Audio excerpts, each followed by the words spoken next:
बिस्मिल्लाहिर्रहमानिर्रहीम। अस्सलामुअलैकुम। आप देख रहे हैं 1 by 1 news ST.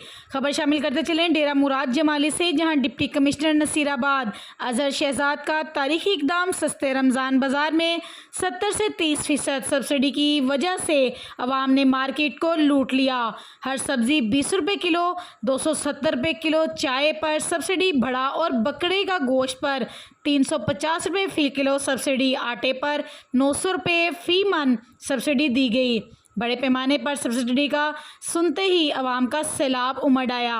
Market square committee के स्टॉल पर हर सब्ज़ी खरबूजा तरबूज 30 रुपये, यूटिलिटी स्टोर्स के स्टॉल पर चीनी 70 रुपये किलो, घी 260 रुपये किलो, आटा 800 रुपये 20 किलो आटा दिया गया।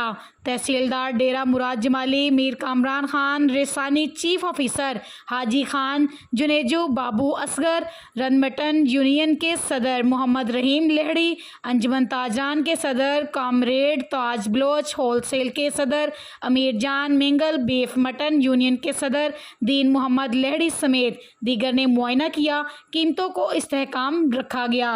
मज़ीद ऐसी खबरों से बाखबर रहने के लिए देखते रहिएगा channel 1 by 1 news HD। YouTube पर हमारे चैनल को लाइक करें, शेयर करें और सब्सक्राइब करें और घंटी का निशान दबाना ना भूलिएगा, ताकि आने वाली हर नई वीडियो आपको मौसूल हो सके।